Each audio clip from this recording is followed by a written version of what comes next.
right, we are back with episode 4 of Ageless Living, Creative Wellness and the Art of Alignment. In this episode, we are going to talk about Ma'at, which is basically true of word, the ethics of speech, consumption, and also sacred boundaries. And of course, visiting the wisdom teachings of Ptahhotep. Something else I wanted to discuss was the idea of peace through chaos and conflict, elaborating on that a little bit more just based off of certain things that I've been experiencing and learning as I'm growing into myself. And then there's one more thing I wanted to talk about. Let me check this note real quick, because sometimes we gotta take notes. Discipline with time. That's been powerful. Like how much we give energy to things and how that can be measured in some energy is measured in so many ways, y'all. But before we kick it into high gear, let us make sure that we are right now, right here, present. So wherever you are in the universe, let us take a collective breath together. First, expelling all of the air out of your body. Then imagining your nostrils are in your pelvic floor. Ooh, excuse me, Mike. Imagining the nostrils are in the pelvic floor. We're going to take a deep breath in. Another sip of air in through the mouth. Holding for a moment. Finding any tension in your body and letting it go before you let the breath go.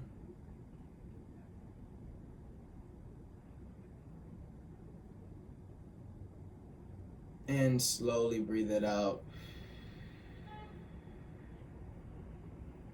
Yes, y'all.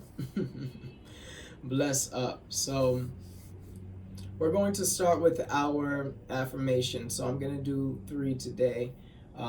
It's definitely, we've been rolling through the detox program, and so we're definitely ahead of the podcast by a good amount, actually, which is definitely not an issue whatsoever. I actually enjoy that. So with that being said, let me bring up these affirmations. So the next one that we have is I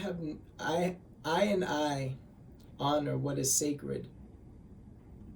So I honor what is sacred. And when we talk about this affirmation, it's including all things sacred. Really, when we look at the law of Ma'at that is correlated with this, it's talking about not robbing from the divine, not robbing from the nectar, the gods, if we do say so, right?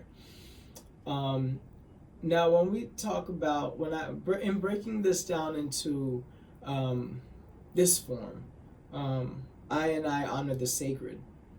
To me, it's not only about objects and maybe even objects on a spiritual, like church or religious type of sense, I should say, but it also includes time, something that I wanted to discuss today in terms of the reflection of energy. Really, it's energy, right? But it could also be, ritual. It could be any type of wisdom, like making sure that we are honoring these sacred things. We're honoring breath.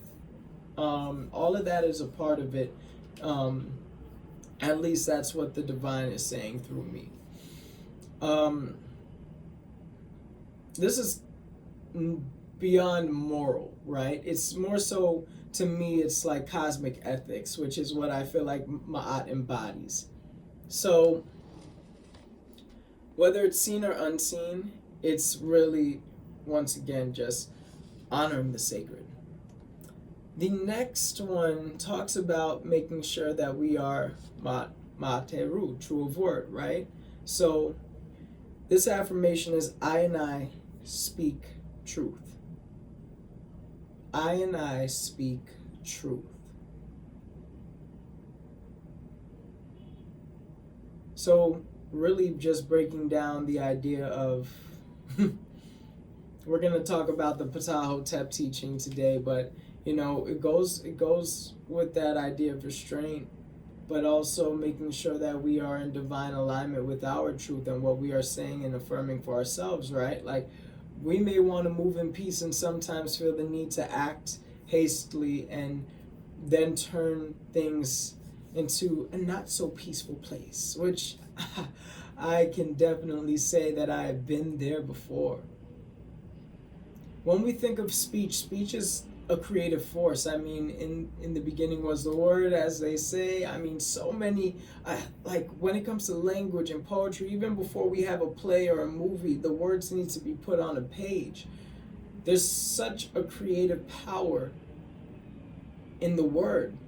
So therefore, being true of word, Ma'at Detox, is so important, especially in this modern culture that is so full of distortion. Let's move on to the third affirmation. I respect the sustenance of others. So really, when we look at the parallel law, it's saying, or the parallel confession, it's saying that I have not taken food from others. I keep wanting to go say I because, you know, I'm in my, yo, I don't know if y'all saw this thing. I'm sorry, I have to say it. This roster was like, yo, in modern days, they got iPhone, they got iPad, they got all the eyes. Where you think they can get I from? Them get I from Rasta culture.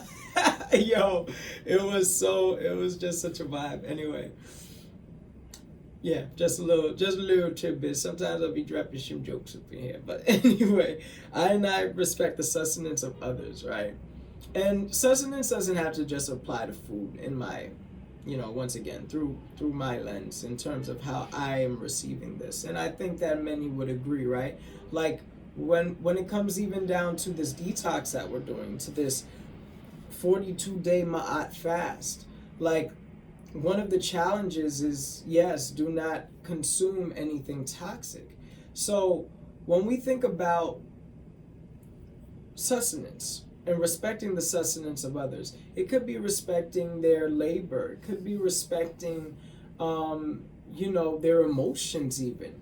It could be just respecting the idea of allowing them to be in their energy and how they may receive energy, and not saying that they always may receive it in the healthiest way, but how do we respect the things that are sustaining others? And of course, like, not everything that everyone thinks is sustaining them is actually sustaining them. So of course we have to be true of word when we have loved ones. For example, let's say, you know, your relative is constantly smoking cigarettes and has bronchitis, for example.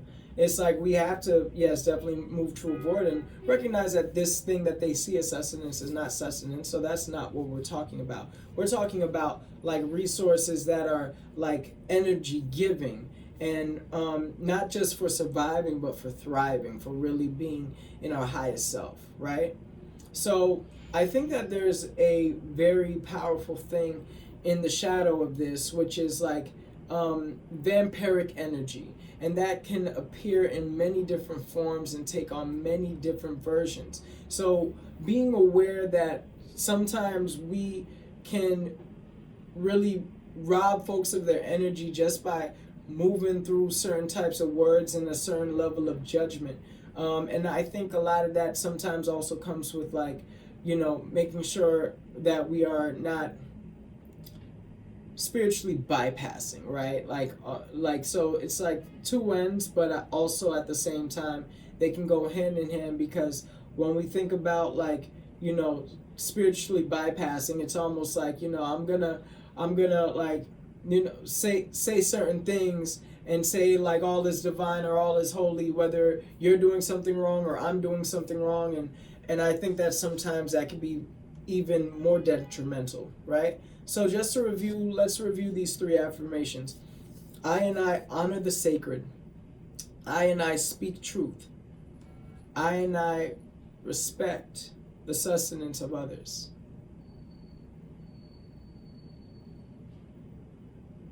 Yeah, powerful. Breathe that in.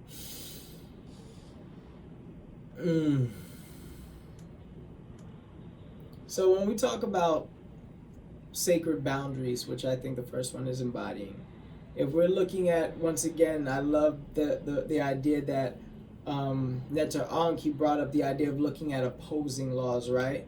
So sacred boundaries, the opposition to that would be like a profane relationship with existence, right? So when we look at truth, obviously it's distortion, it's lies. When we look at sustenance or rightful sustenance, we can look at exploitation, and we could also look at toxins, right?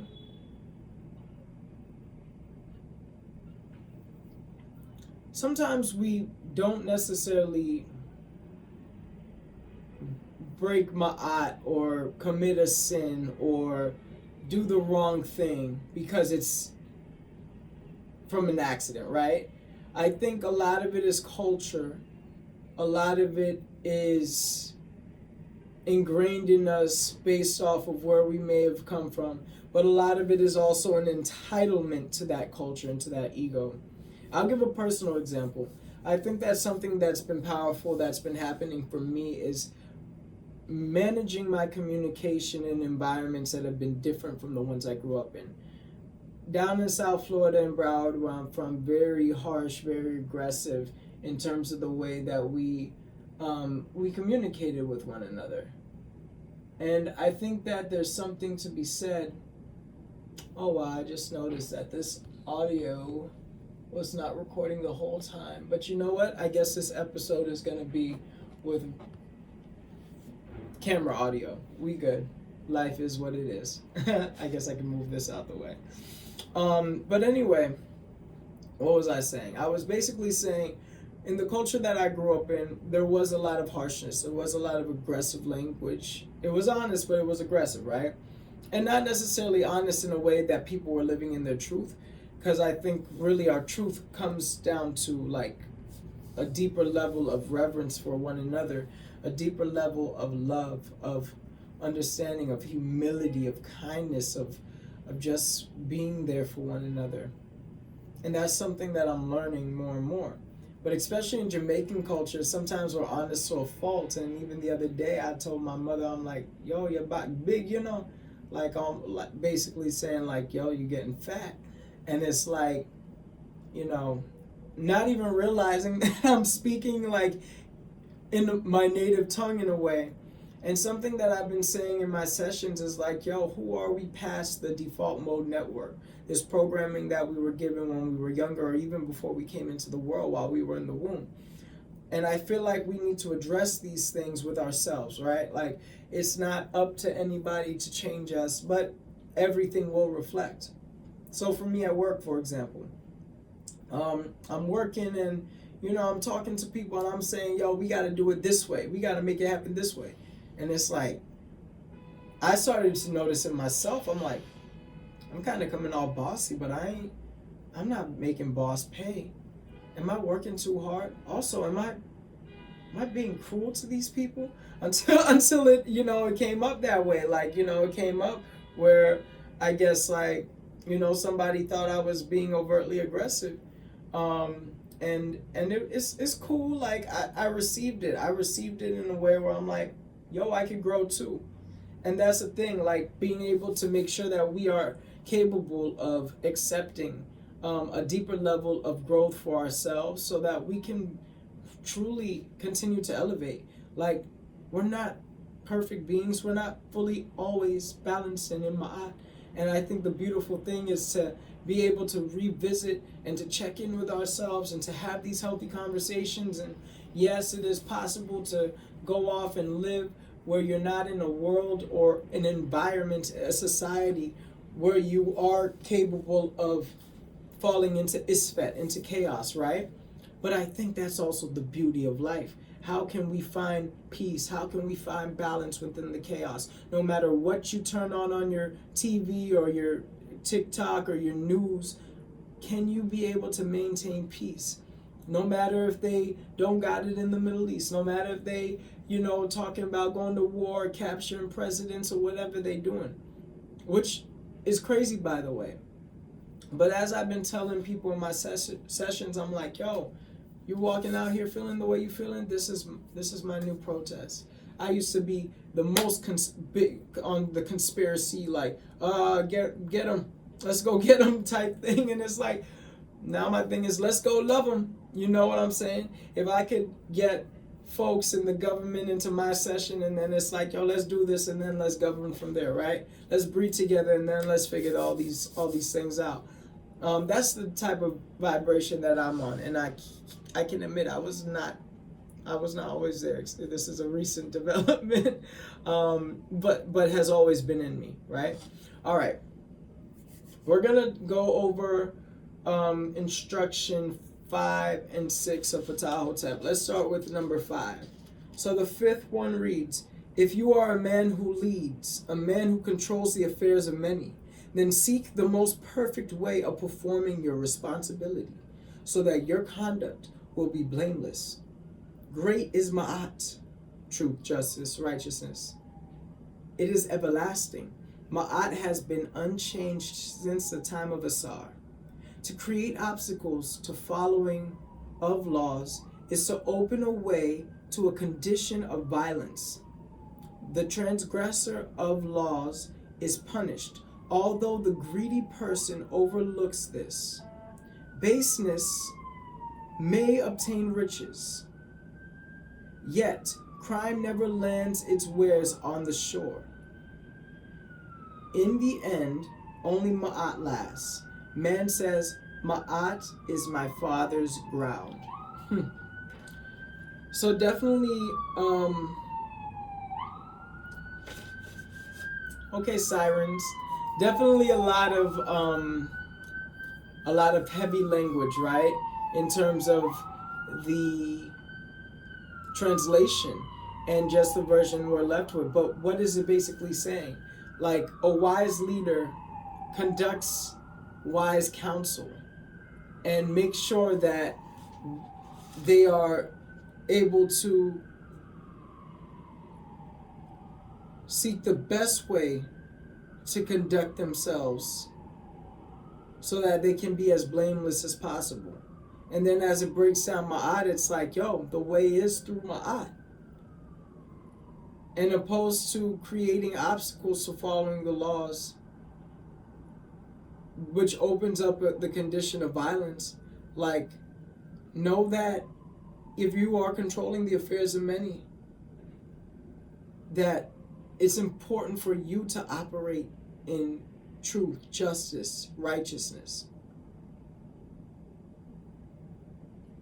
So I love that it says, baseness may obtain riches, yet crime never lands its wares on the shore. In the end, only Ma'at lasts. Man says, Ma'at is my father's ground. That's so poetic to me. It's like, you can try to, live so worldly that it becomes unjust, that it becomes cruel. You're trying to obtain all of these possessions, all of these riches, but you're just going to be at sea, nowhere to truly ground, because Ma'at is what grounds us. Ma'at is what puts us into balance, into righteousness. So, if a ruler, or if somebody who is in control of many is not operating in the highest, most divine authority, and we see that right now in our politics, right? Like, how society will then have so much room to be out of alignment as well.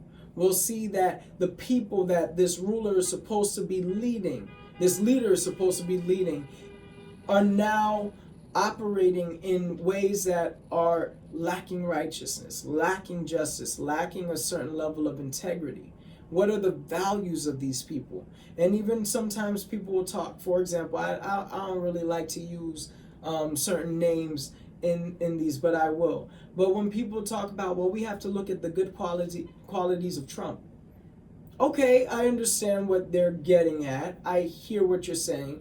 But how much of that revolves around exploitation? How much of that revolves around trying to be better than people? How much revolves around trying to put down your opponents in a way of name calling, or even just certain smear campaigns that really aren't out of Ma'at?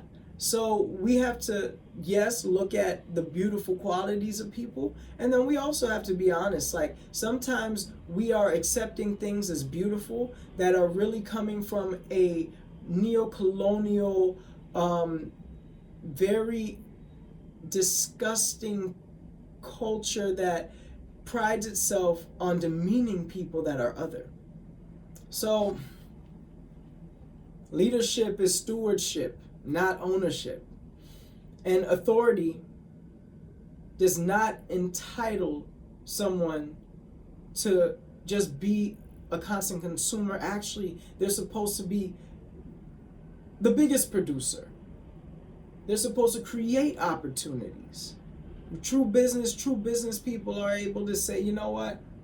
Yo, look what I'm doing for the people.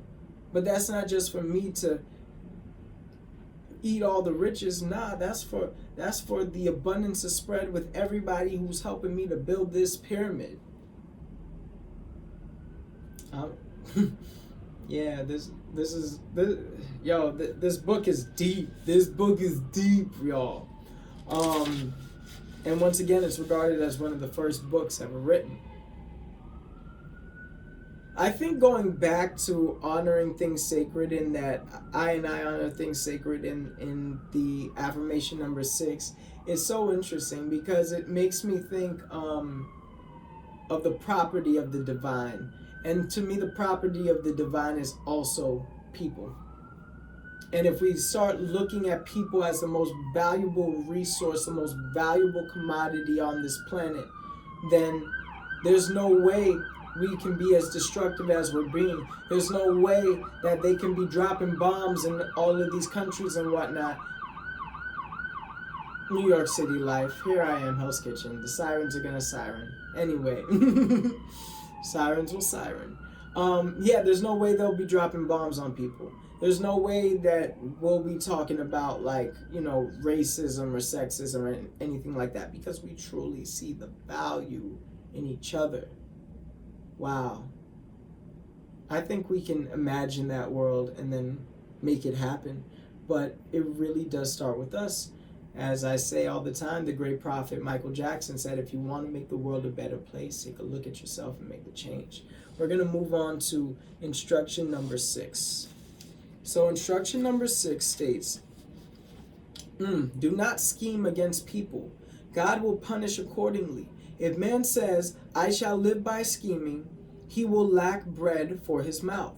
If a man says, I will be rich, he will have to say, my cleverness has trapped me. If he says, I will trap for myself, he will not be able to say, I trapped for my profit.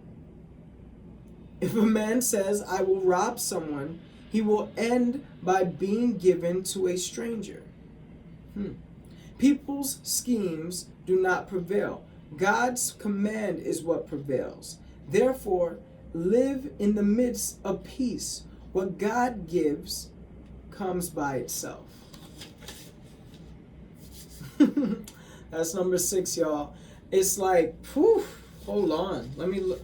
Like, basically, like how it makes me think of even like culture, going back to culture, right? Which could sometimes be the biggest prison. Like, it's like the scheming and scamming idea actually is something that some people look at as favorable, and it's reckless, right? It's disruptive to harmony. It's disruptive to life, especially when we're, not just in our speech, but in our action. But I think in this, like, especially when he says, a lot of this is in quotes, right? If a man says, I will live by scheming, I will be rich, my cleverness has trapped me. well, he'll say, my cleverness has trapped me, if he says I will be rich, which is interesting. Yeah, I just think that this is very powerful in a lot of ways.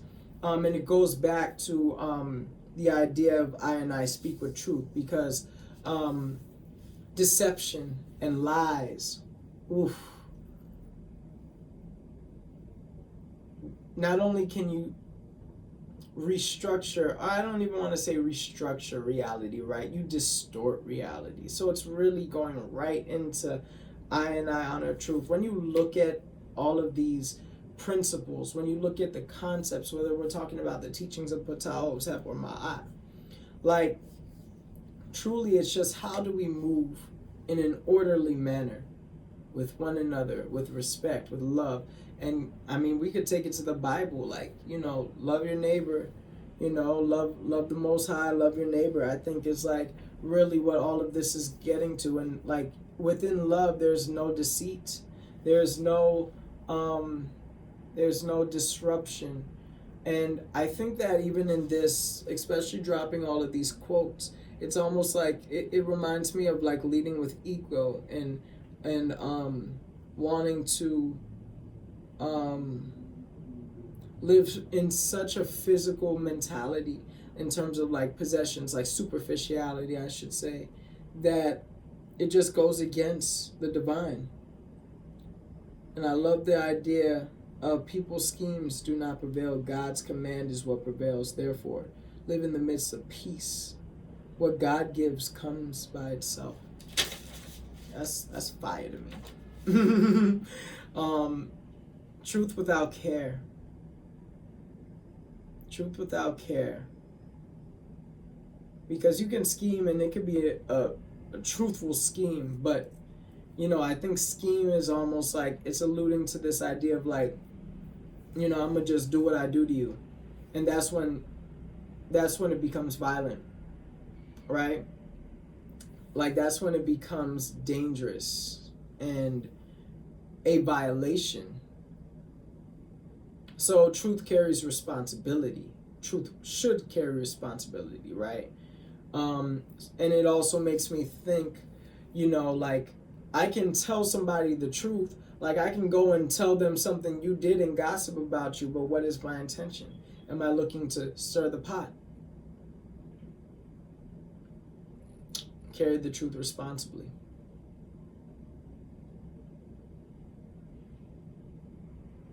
I think all of this to me synthesizes to detoxing from false speech, harmful speech, entitlement. I'm sure there's more. Extractive habits.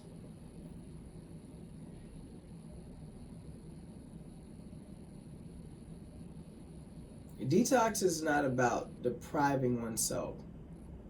It's about creating the conditions for us to thrive. And it's a consent with our divine selves, with the divine unifying self, to be able to restore a certain level of balance and harmony. So that's why for me, like my detox programs, we ain't just talking about the food you put in your mouth, even though the food you put in your mouth does really affect a lot.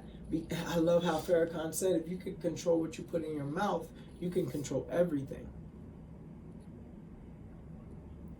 Ma'at is a powerful, powerful concept.